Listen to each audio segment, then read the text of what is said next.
Open with the poem by a guy named TK. And he talks about Bernie Madoff in here, and apparently this was a rich man who became that way by cheating many people out of billions.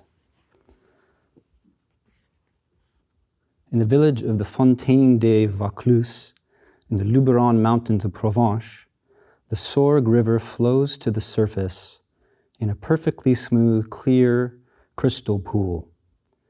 Its smoothness hides an astounding fact. 52,000 gallons of water per second flows forth from an origin so deep, no one has yet found its source. Some people live as offering, a generosity so outlandish that others would think them filled with fevered imaginings. Think of Mary, mother of Christ, her surface so still, so mild, that no one could have imagined what was bubbling up from her unthinkable depths. Others live in self-protective imaginings so fraught with fear that their living is a sinkhole, swallowing up cars, houses, and whole lives. Think of Bernie Madoff when he invited greed to live in the homeland of his life. There is a brilliance that sets fire to lives. Mary breathed in that light and gave birth to love. The corn seed does not grow into wheat. Mary was the same brightness she gave birth to. There is a darkness that smothers the word possibility. Madoff sank into gloom, mistaking seduction for happiness. Brightness comes into the world. It invites you. It whispers, leap. And if you listen, you will find yourself falling up into the night sky, flying, falling into brightness. Your living become trackless like the flight of birds. So somewhere, someone at some time sits in a very big, very safe house full of art and expensive objects and beautiful, successful people and all the delights, with an empty pit in their stomach and the thought that maybe this isn't what life was actually about. Somewhere, sometime, someone lies in a hospital bed dying, and the fruits of what they valued, how they lived, how they gave, are evident in the companionship, the people that gather around them. And in a way, they are able to let go and let go of life. Somewhere, sometime, someone, a soldier, is lying on the cold earth bleeding out, heavy with the feeling that they got swept up in a cause not aligned with their heart. Somewhere, someone, sometime, a person lies in a hospital bed dying, and the fruits of a long closed mind are evident in the absence of visitors. A loneliness almost too much to bear.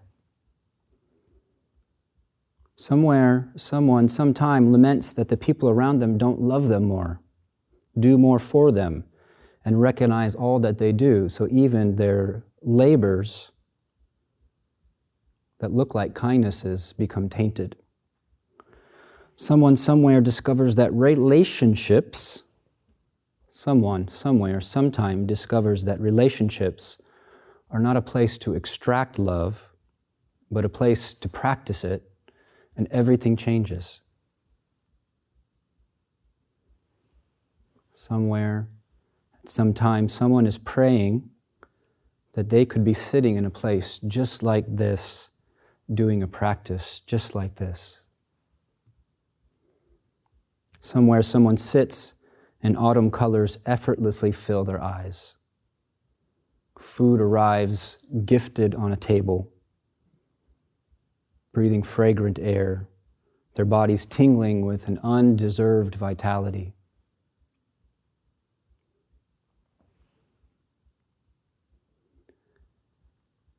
There is a particular perception of my life that I find very scary, and that is that there actually are no guardrails.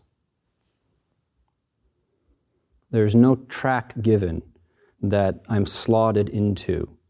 There's no guardrails that are going to ensure that we inevitably end up at a good destination.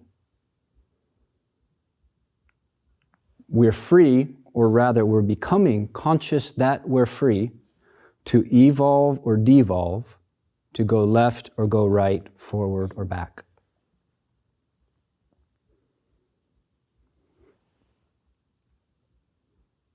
People tell me they're afraid of what the world will be in the future, and I think I'm afraid of the person I might be when that world comes.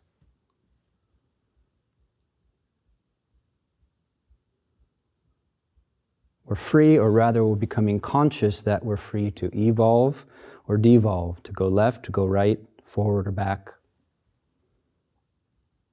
And of course, things have lots of nuance. Nobody can stop us. That's the scary thing about the perception. Nobody can stop me. They can help me evolve or devolve as they do. They can help me go left or right, but to a profound degree, mind and will are independent of externals. And that freedom can be exercised in different ways.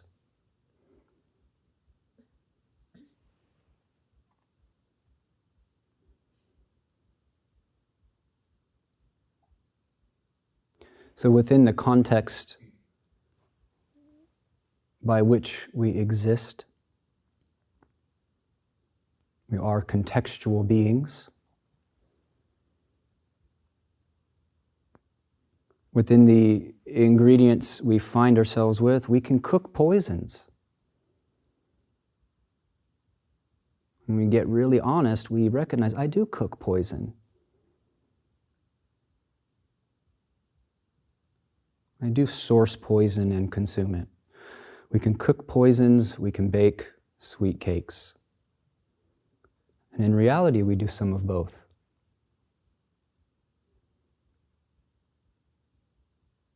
And this is practice.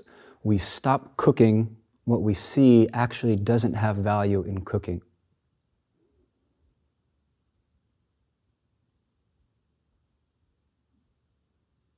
It's not mysterious. Buddha said, we're led by mind. Our lives are shaped by mind. And then we ask, well, what leads mind? What shapes mind? We're led by mind. Our lives are shaped by mind. It's really an awesome and empowering realization. So spiritual practitioners make a firm decision.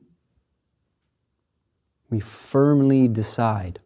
And then we once again and again and again relentlessly, firmly decide to walk towards love and clear vision and care and generativity. And each moment returning to your practice is this decision kept. I like to think of it as like a little votive candle.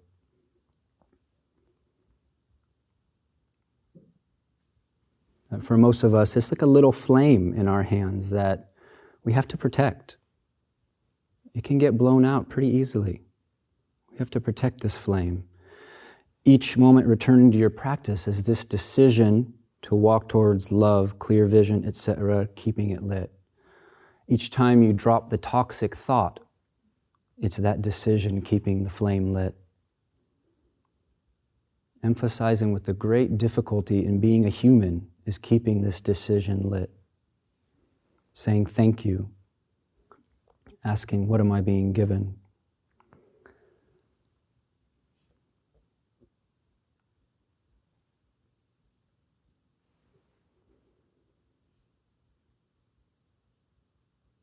Dogen Zenji said, giving means non-greed.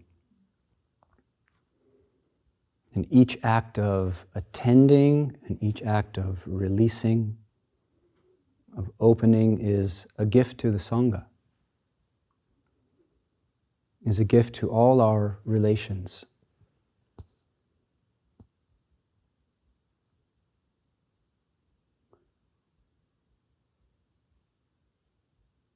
So on one level, we can arouse encouragement and faith in cause and effect on the level of, I am here now, the actions I am doing will bear fruit in the future.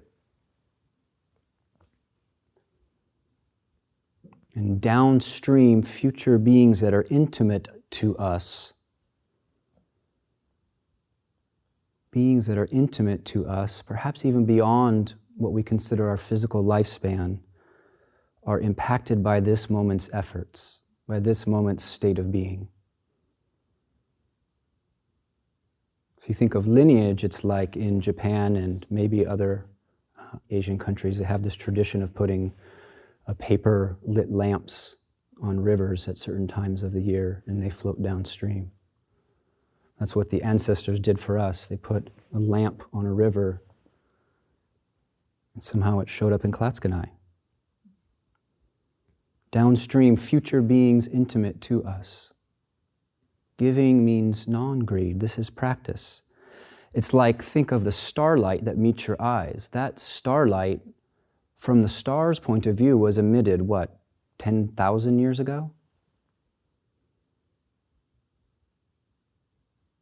But now that light is how we find our way back to where we're sleeping.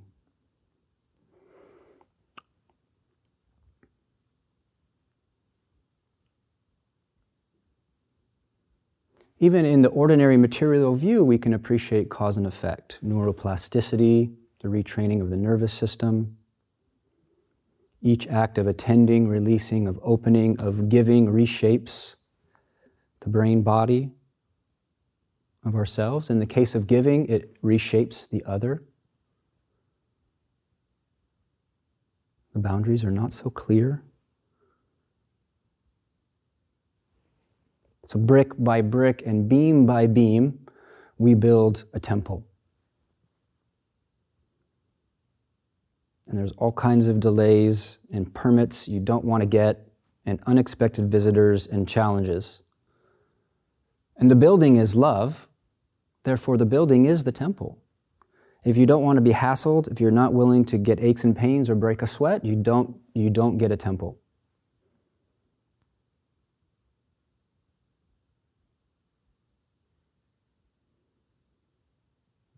A temple, for one, is hard to get inspired by.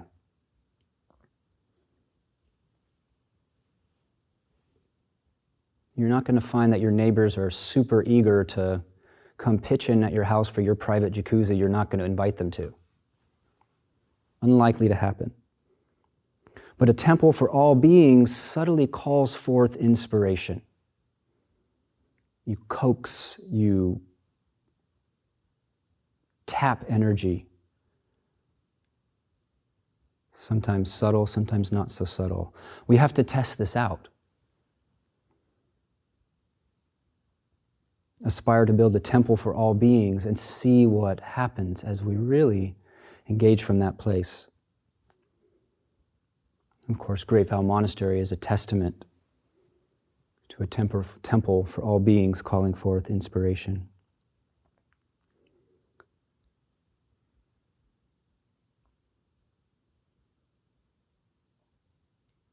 So we do this practice moment by moment, and on one hand, our efforts are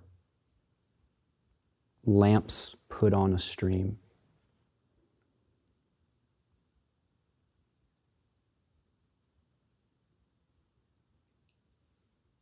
And on the other hand, placing each brick is the temple. The temple is here. The temple is here. For example, open to the very experience you're happening as much as you can. Just pry your heart and awareness open. And Just fully welcome it. All the aches and pains, whatever's going on the feeling level. To open to this experience is to be open. That's its own reward.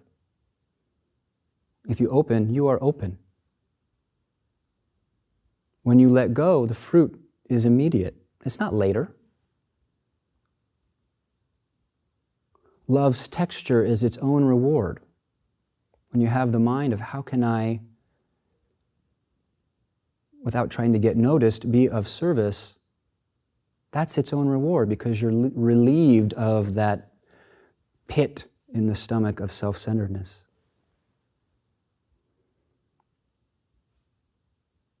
Openness's texture is its own reward.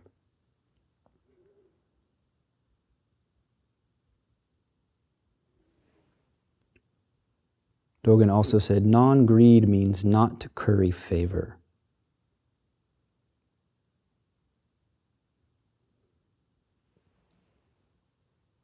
A formula to consider is that the sweet and deep nourishments of spiritual life come from engaging practice without demanding anything from it.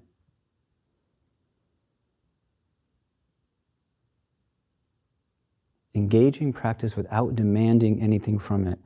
That doesn't mean not desiring to break through or to clarify or realize yourself.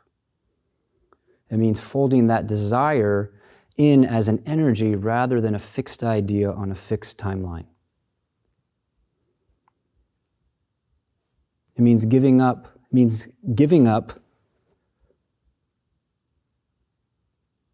means giving without hope for reward.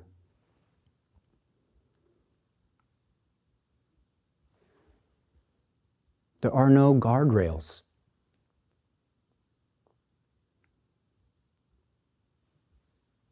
We're led by mind, our lives are shaped by mind. And what in us do we want to lead it, and how do we want to shape it?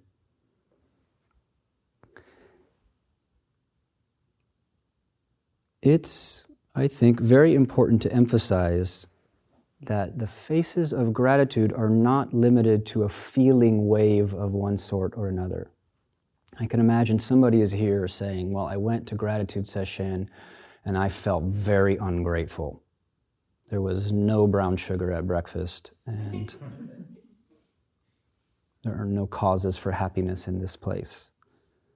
Or I'm just not feeling grateful, because we have felt grateful and so we have a reference point. We're afflicted by that memory, and this happens with all different states and experiences in life.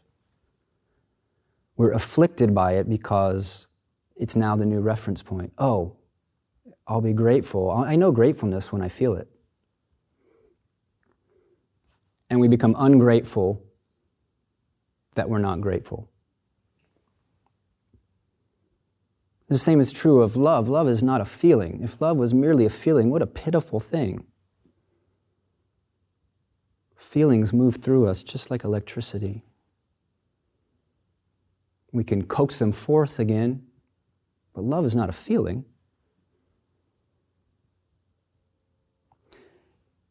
Let's say gratitude is more fundamentally the absence, the gap in wanting life to inspire us, wanting life to entertain us, wanting life to console us, wanting life to confirm us, wanting life to sex us, wanting life to feed us, on and on.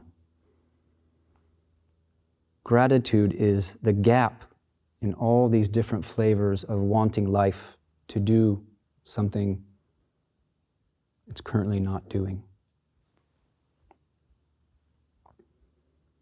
In the gaps of want, we don't fall into a gray void. The absence of want is not boredom, because actually boredom rests on some kind of want.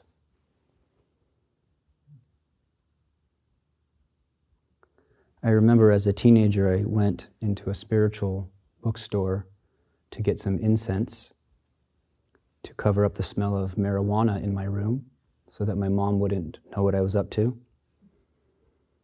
And I opened a book in the store on enlightenment, and a line popped out that said, "Not wanting anything is liberation." And I paused and I thought, that sucks. And I narrowly escaped buying a neon Om wall hanging and bought 3 volumes of the intergalactic crystal essence transmissions of the channeled entity Cryon, and thus established the basic pattern of my spiritual practice.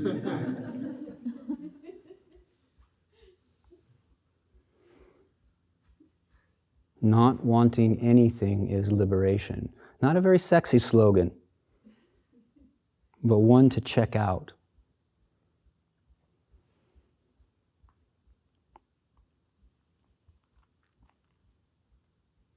We're talking about gratitude and generosity. One of the things I appreciate about the Dharma is think about in your everyday life, going to work, coming home, putting on the TV, podcast, or whatever, how often do you hear the words gratitude and generosity?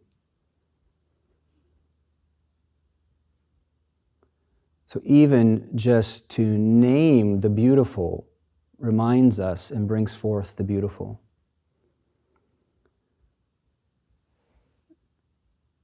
So gratitude and generosity, somebody was a little disappointed that this is talking about generosity and not gratefulness because they wanted a gratefulness session. And from my point of view, they're just the same thing. They're just flowing into each other. It's like a circular river.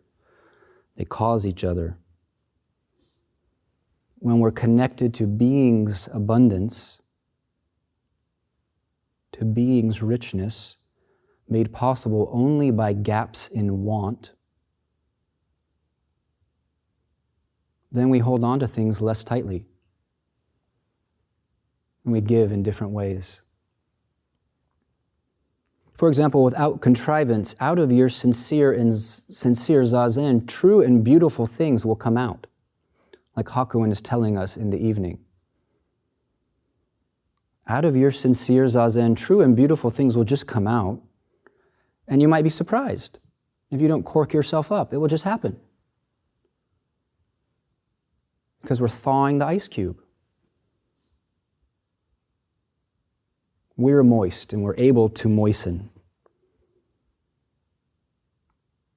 In contrast to how out of separateness or seeing through negativity goggles, without fail, distorted and irritating things come forth in mind and out of our mouths and inside of our bodies. I've been reading a book by Gabor Mate, who has gathered so much evidence, good medical research about how different afflictive emotions have a very high correlation with lots of diseases. Now, we're not making some kind of, if you start thinking someone deserved their whatever, that's not what's being talked about at all. But body and mind.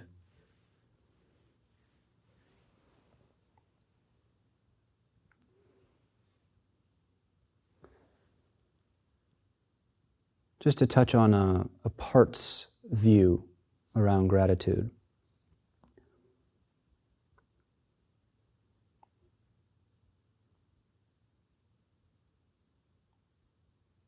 Various expressions of ourselves arise dependent on context. Like, I'm much more monkish when I'm at the monastery than when I'm not. Thank God for you.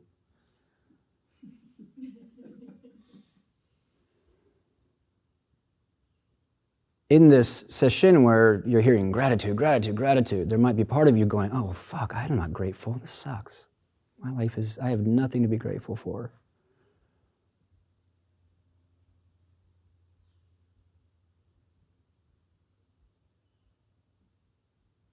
Or part of you rising up that actually is deeply disappointed about life, or has a deep hopelessness. And we want to embrace and welcome in loving kindness these states, these arising parts of ourselves, rather than trying to crush them so we can get spiritual. Because all beings are included within all beings. There's no way to wake up and only be on one side of the equation. So it's like a multi-sided gem, right? If you ever get a gemstone, there might be a face of it that is rough or opaque. And you might face that out on the shelf, but you're likely to face out the most beautiful face. That's what you display. And that's what our practice is. We turn towards what is most generative, but we don't have to shave off or try to crush that other sentiment in us, because if you feel it, someone else does.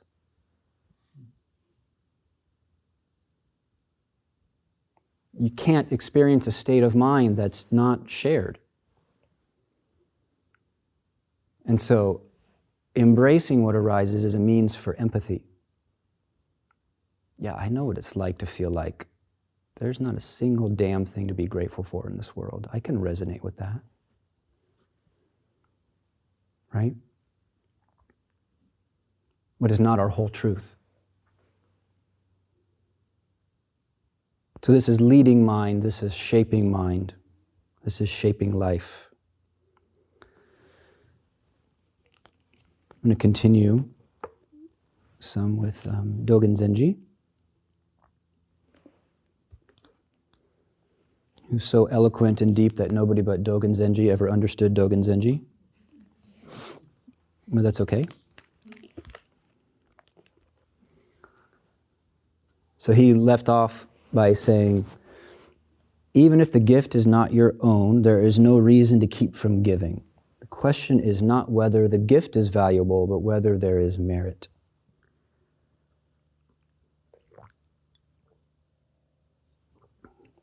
From this point of view, it doesn't matter whether the person on the street is going to spend your money on a corn dog or on a bag of crystal meth. Actually, the merit is in the giving. That's how deep the faith is in this. The merit is in the giving.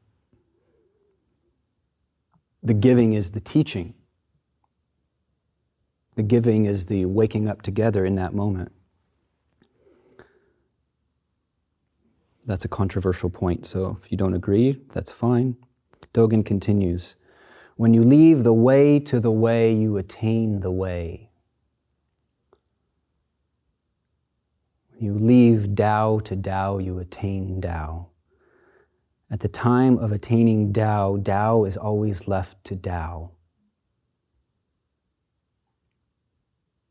Something about getting out of the way, right?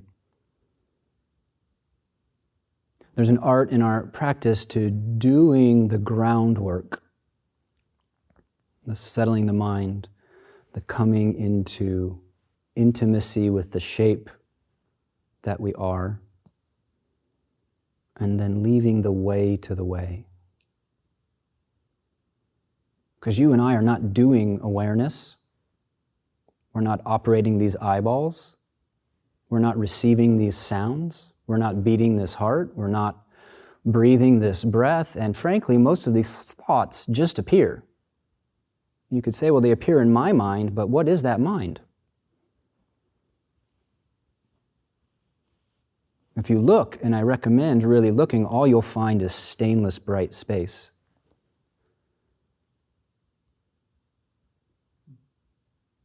What a gift. So we leave the way to the way. Dogen continues, when treasure is left just as treasure, treasure becomes giving.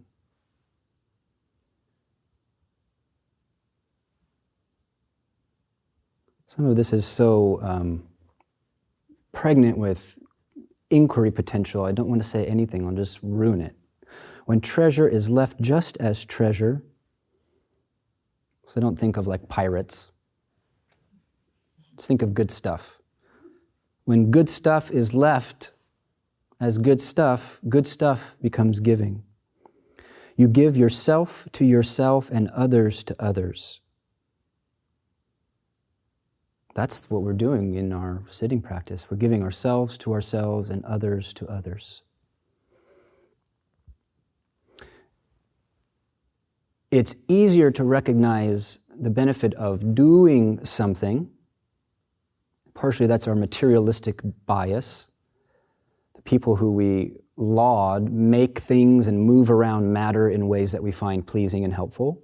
Thank God.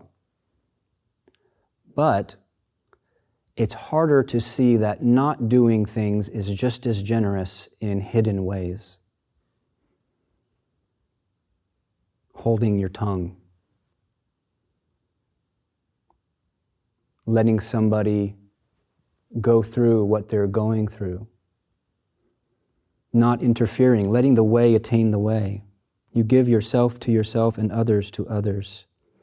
Dogen says, the power of the causal relations of giving reaches to devas. Devas are angelic beings. So in the Buddha's teachings, there's a meta-ecology of being that for most of us, we don't quite have the sensitivity to perceive these different levels of existence. I remember being with a Sri Lankan monk in California, and he said, we should go to the redwood forest, but it's too bad the devas don't hang out there anymore. They've recently kind of departed. So people can cultivate this sensitivity. Anyways, the power of causal relations of giving reaches to devas, human beings, and even enlightened sages. When giving becomes actual, such causal relations are immediately formed.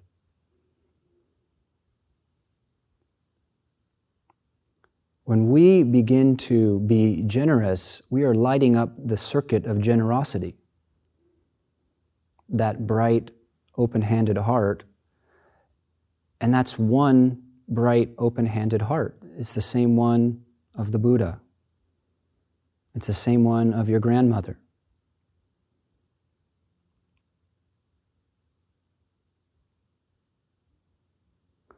Buddha said, when a person who practices giving goes to an assembly, people take notice.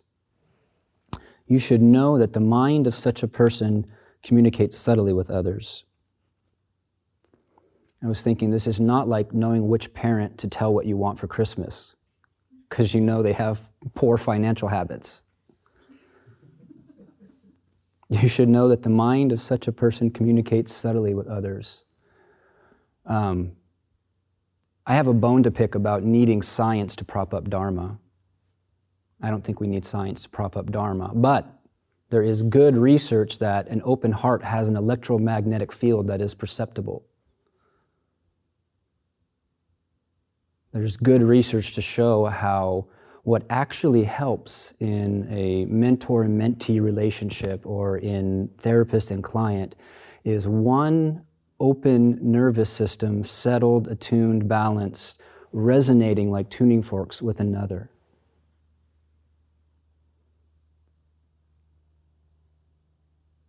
I remember when Harada Roshi would leave Sogenji, and then when he would come back, it was like someone turned dimmer switches up all throughout the temple.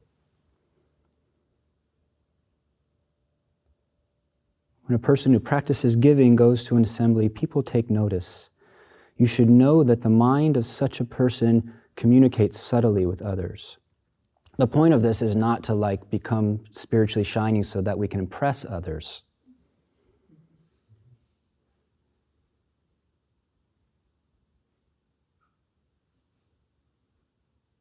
Dogen says, therefore, give even a phrase or verse of the truth. It will be a wholesome seed for this and other lifetimes. Giving magnifies giving. Think about when someone is actually, without any anything that they will get out of it, just does something for you or gives something to you, especially if it's something that they like, how that impacts you. Give your valuables, even a penny or a blade of grass. It will be a wholesome root for this and other lifetimes. The truth can turn into valuables. Valuables can turn into the truth. So in other words, Dharma can turn into valuables. Valuables can turn into Dharma. This is all because the giver is willing.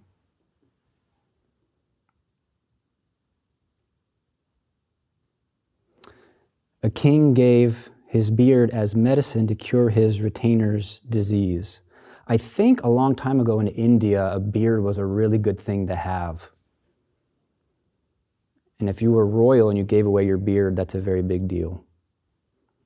These are related kinds of stories. A child offered sand to Buddha, right? So think of the innocence of a child just making this gesture. That kind of beautifully unsophisticated generosity of gave sand to the Buddha, and this person was reborn as King Ashoka, the great Indian king who, because of whom, well, we can never boil something down to one person. It's never like that. But King Ashoka became a vector for Buddha Dharma flourishing in India for a good long time. They were not greedy for reward, but only shared what they could. To launch a boat or build a bridge is an act of giving. He's saying, don't think you have to do something fancy. To launch a boat or build a bridge is an act of giving. If you study giving closely, you see that to accept a body and to give up the body are both giving.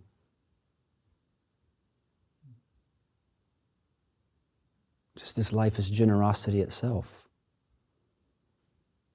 We've accepted a body, we're going to give it up.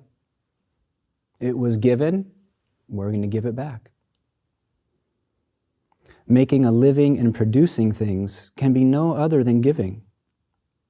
To leave flowers to the wind, to leave birds to the seasons, are also acts of giving.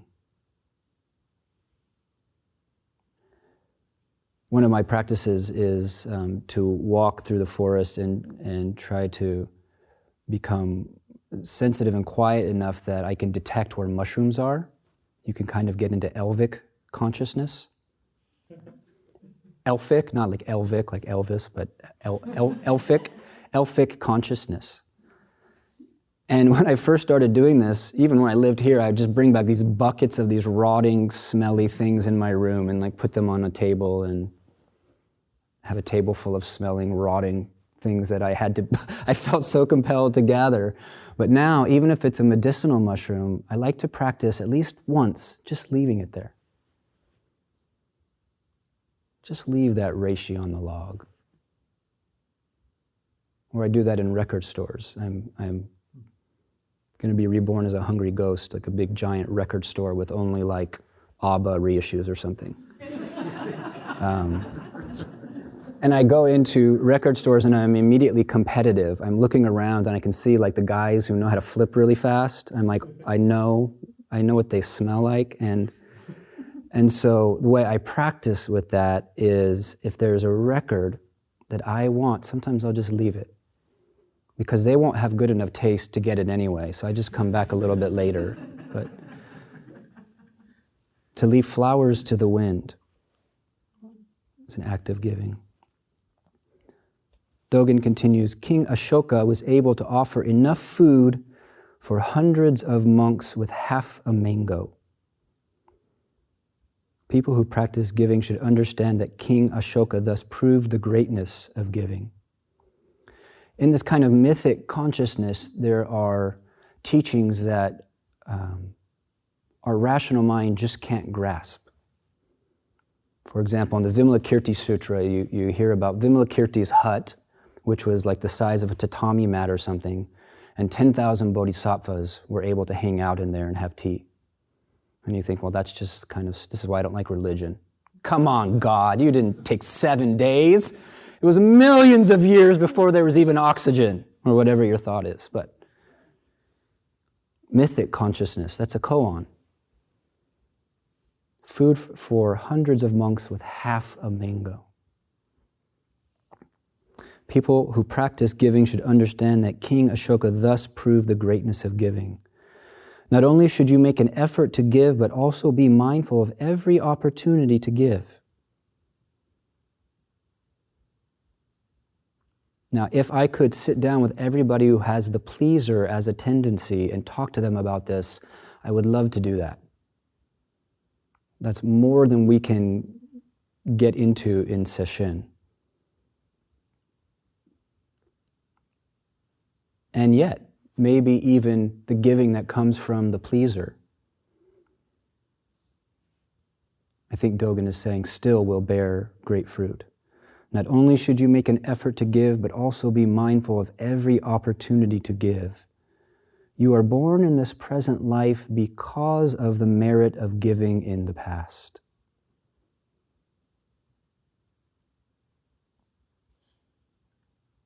Just think on one day in the monastery, how many technologies you benefit from that if they took the lid off, you wouldn't know the first place to point the screwdriver if it wasn't working.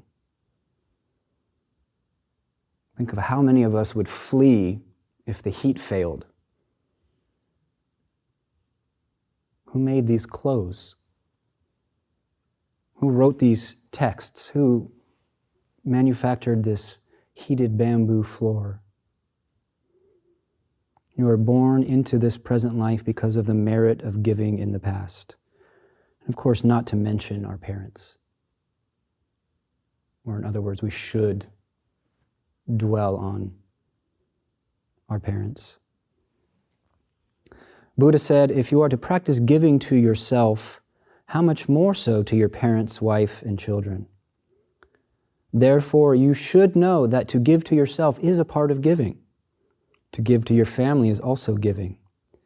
Even when you give merely a particle of dust, you should rejoice in your own act because you correctly transmit the merit of all Buddhas and for the first time practice an act of a bodhisattva.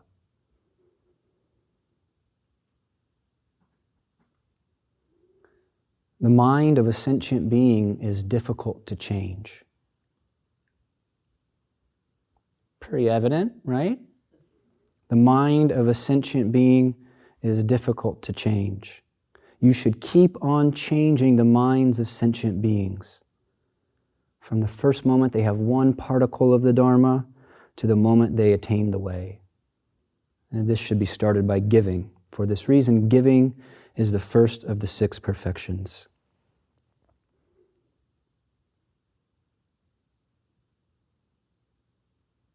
And just to conclude with Dogen's last words of this part. Mind is beyond measure. Mind is beyond measure. Things given are beyond measure. Moreover, in giving, mind transforms the gift, and the gift transforms mind. This is giving.